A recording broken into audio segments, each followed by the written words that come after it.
오늘도 클릭해주셔서 감사합니다. 구독과 좋아요 부탁드립니다.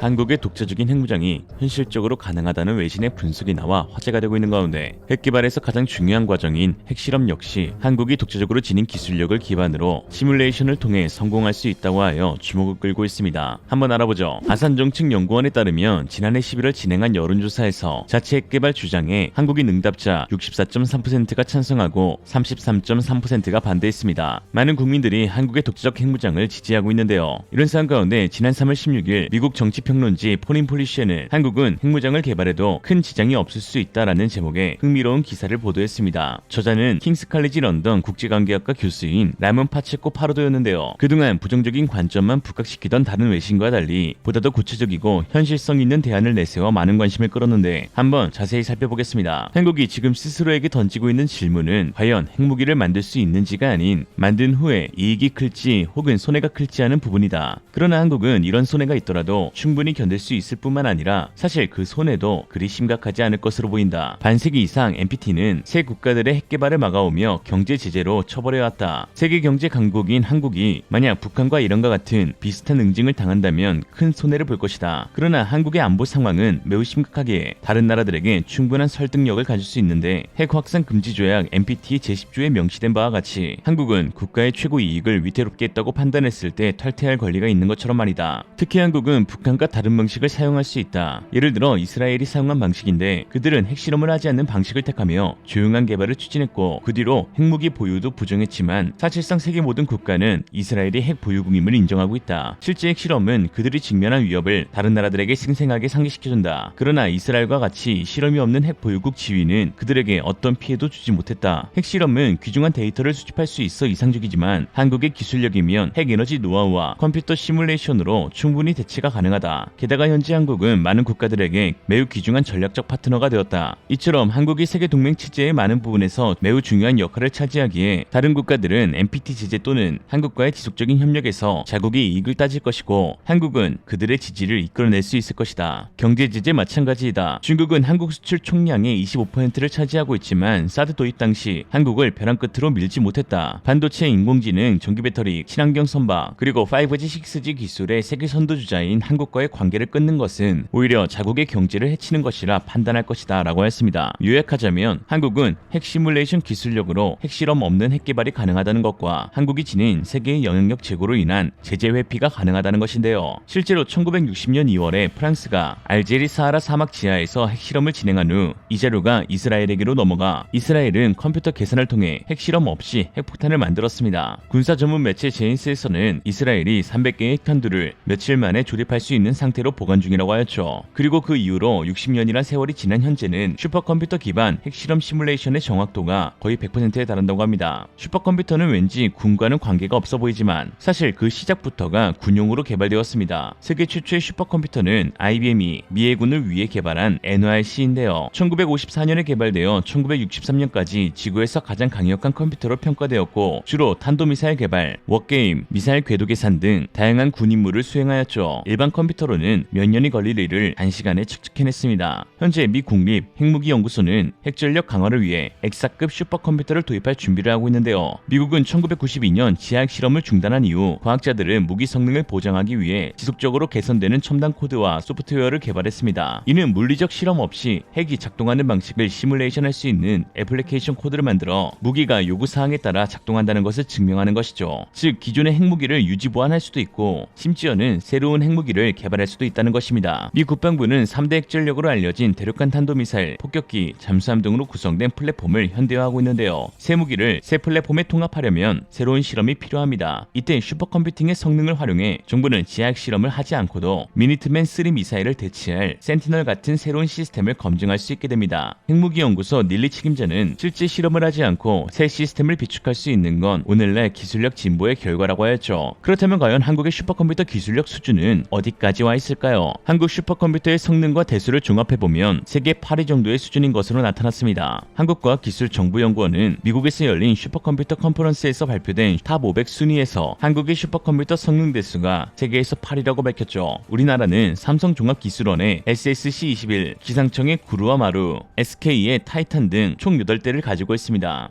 물론 아직 톱티어와 비교하기에는 무리가 있을 수 있지만 그렇다고 해서 비관적인 것만은 아닌데요. 한국이 본격적으로 슈퍼컴퓨터를 도입한 것이 2021년으로 이제 갓 2년밖에 되지 않았지만 빠른 속도로 순위권에 올랐기 때문이죠. 특히나 주목할 부분이 하나 있는데 바로 기업들이 만든 슈퍼컴퓨터가 놀라운 성능을 발휘하고 있다는 것입니다. 삼성전자 SSC21은 15위권 이내 상위 슈퍼컴퓨터 중에서 마이크로소프트, 보이저와 함께 민간 기업이 슈퍼컴퓨터를 구축한 둘뿐인 사례입니다. 삼성전자와 마이크로소프트의 슈퍼컴퓨터를 제외하며 미국, 중국 등의 국가기관이 분자 움직임 연구나 유전자 분석 같은 특수한 목적을 위해 구축한 국책 사업인 경우가 대부분인데요. 국내 기업 중에서 100위 안에 든 곳은 삼성과 SK 단 두 곳으로 두 기업의 공통점은 다들 아시겠지만 바로 메모리 반도체의 강자라는 것입니다. 자체적인 슈퍼컴퓨터를 만든 삼성과 SK는 슈퍼컴퓨터의 핵심인 HBM 메모리의 글로벌 점유율 99%를 차지하고 있죠. 사실상 한국을 거치지 않고서는 HBM은 구경도 못 해본다는 것입니다. HBM 메모리는 현 시대의 가장 파괴적인 기술로 불리는데요. 현존 메모리 칩 기술에 비해 훨씬 더 빠르면서 전기 소비량은 더 적고 공간도 덜 차지합니다. 이에 리소스 사용량이 많은 슈퍼컴퓨터와 인공지능 애플리케이션에서 특히 주목받고 있죠. 이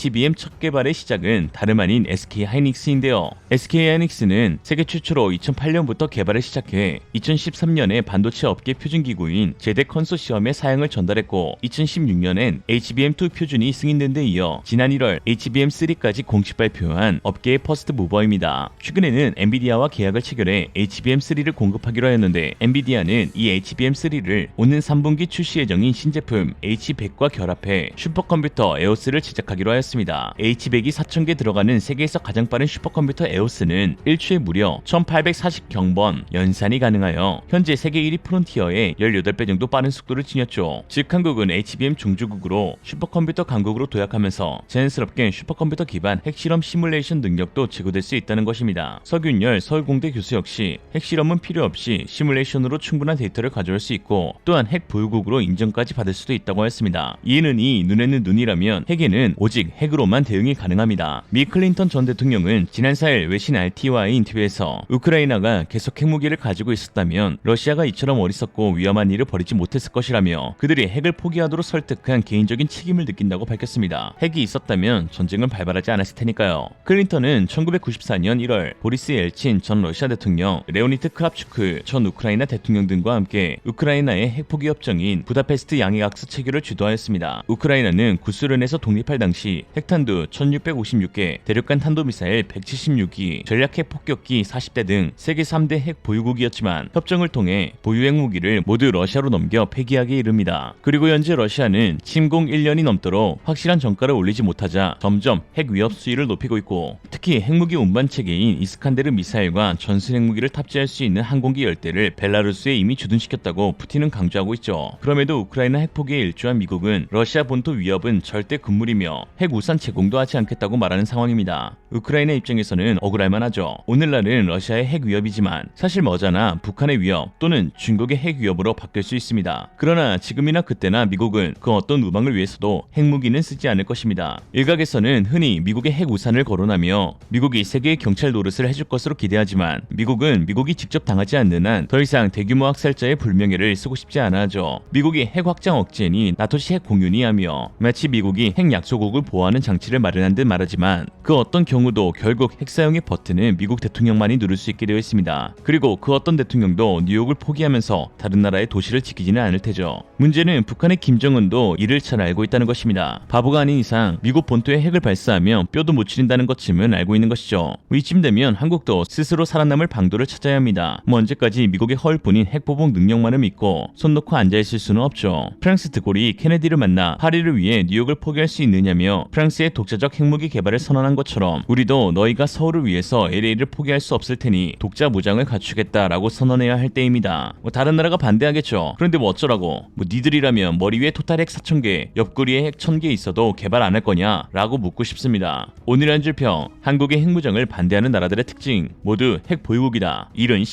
이상으로 리얼리즘이었습니다. 여러분의 생각은 어떠신가요? 현명하고 지혜로운 여러분의 의견을 지금 댓글에 남겨주세요. 감사합니다.